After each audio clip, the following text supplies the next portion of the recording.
نو زما عزتمند ورځ مې دا کوو چې کله په مونږ کې د نیکۍ تکبر راشي نو د نیکۍ دا تکبر دا زمونږ اعمال بربادوي او د نیکۍ تکبر دا به زمونږ نه ختمېږي څنګه چې کله مونږ خپل زړونه یو مسلمان بل مسلمان ته خپل زړه پاکي بس چې کله زمونږ زړونه یو بل ته پاک شو نو د نبی علیه الصلاۃ والسلام د حدیث مفهوم دی یو واری نبی کریم صلی الله علیه وسلم په مسجد نبوي کې ناسو نبی علیہ الصلوۃ والسلام فرمایل صحابه کرام دې ټول ناسو نبی علیہ الصلوۃ والسلام فرمایل په ګورې د دې دروازې نه به یو جنتی را نوځي ګورې وتا صحابه کرام ناسو چې دا څوک خوش قسمت خوش نصیب انساني یو صحابي را نوته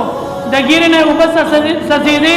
پلاس کی پیدار نیولې او پیدار کې خودل راغه په مسجد نبوي کې کېناستو بل ورځ نبی علیہ الصلوۃ والسلام فرمایل ګورې د دې دروازې نه به یو جنتی را نوځي بیا صحابه کرام په انتظارو چې دا خوش نصیب په سو کې اقبرونه صحابي بیا را نوته د ګیرې نه وبس سجدې پلاس کی پیدارو او راغه په مسجد نبوي کې کېناستو پدریمه پیر بیا نبی علیہ الصلوۃ والسلام فرمایل چې د دې دروازې نه به یو جنتی را نوځي صحابه کرام بیا په انتظار کیو اق صحابي پدریمه ورځ را نوته پاک کیفیت د ګیرې نه وبس سجدې پلاس کی پیدارو کې خودل په مسجد نبوي کې کېناستو صحابه کرامو کې او صحابیو عبد الله ابن عمرو ابن العاص رضی الله تعالی عنہ دا په عبادت سره ډېر زیات مشهور ډېر لوی عبادت گزار صحابیو د حیران شو چې عبادت الله مالک توفیق راکړي د کم داسې عمل دی چې هغه عمل زو کم او زو د پشاندا مرتبه ماته ملاوي شي عبد الله ابن عمرو ابن العاص رضی الله تعالی عنہ طریقه سوا ټول شپه تهجد کول ټول شپه ټول ورځ باغ روزه نیول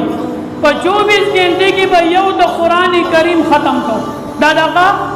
یومیه ترتیب او روټین دغه او دا یو روایت کې راځي چې کله دغه د واده شپه د واده په شپه اکثر د خلکو نه منظم یې نفل او تهجد خلاصه کې سحر دیوالی سے تپوسو کو بچی شپه دي څنګه تیر کړه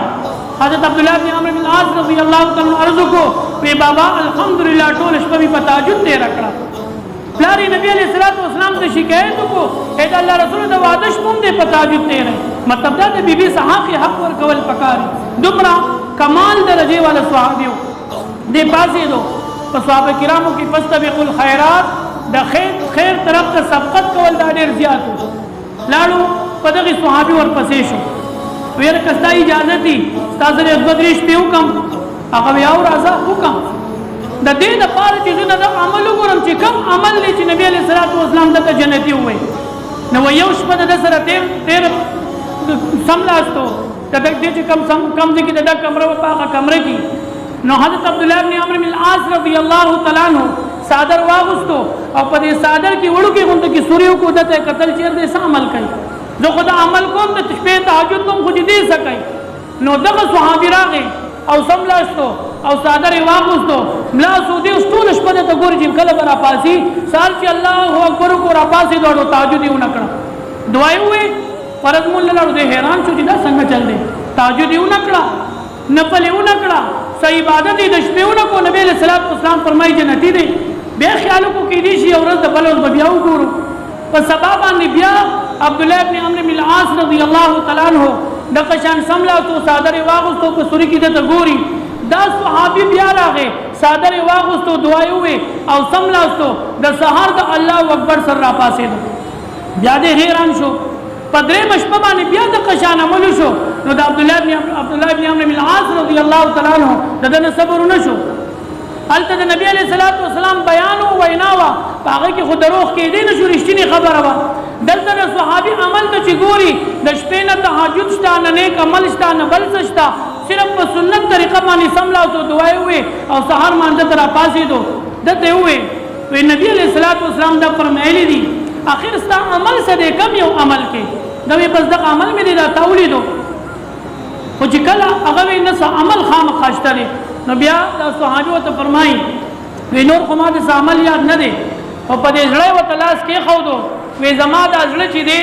نو په دې ځړې کې د هیڅ یو مسلمان د بار په دې کې حسد کې نه بغض نشتا نه د چا مال نه خپکیږم چې د اعمال ول الله ول ډیر ور کړي نه د چا په مال باندې مې د چا سره حسد راځي، بس زما د زړه مسلمان ته صفا دی. عبدالله بن عمرو بن العاص رضی الله تعالی فرمایي هذا هو دقه عمل دی. دا کوم عمل چې ته وې دقه عمل دی، د عمل د وجې نه الله تبارک وتعالی ستا دپاره د جنت فیصله کړي. نه تهجد شته، نه روژه شته، نه لوی عبادتونه شته. نبی علیه الصلاۃ والسلام د هغه غټ عبادتونه ذکر نه کړل، خو دغه یو عمل د خیال و چې د ده زړه بل مسلمان ته صفا دی، حسد پکې نشته، بغض پکې نشته. نبی کریم صلی الله علیه وسلم فرمایي دا صحابي جنتی دی. حضرت انس رضی الله تعالی عنہ ته نبی علیہ الصلوۃ والسلام فرمایي یا بنی اے بچیا کچری ستا دا طاقت رسی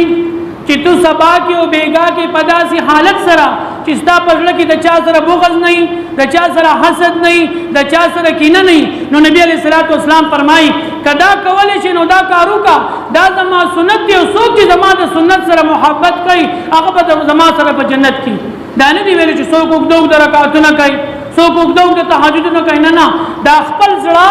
دا د خپل د بل مسلمان دپاره پاک وساته. حسد بغض به خامخا راځي، چې راځي نو د هغې د لرې کولو خپلې طریقې دي انشاءالله په هغې باندې به عرض وکړو. مختصر عرض کوو چې د کم یو سړي سره د کینه او بغض حسد دي هغه ته ډېر زیات سلام کوه او د هغه دپاره دعا کوه. بس دا د کینې او د حسد بغض د لرې کېدو زبردست عمل دی. الله دې زمونږ زړونه مسلمانانو ته صفا کړي او الله دې د نبي علیه الصلاۃ والسلام د وینا مطابق زمونږ مینه محبت یو بل سره پیدا کړي او الله دې زمونږ د مسلمانانو په منځ کې اتفاق او اتحاد نصیب کړي. واخر دعوانا الحمدلله.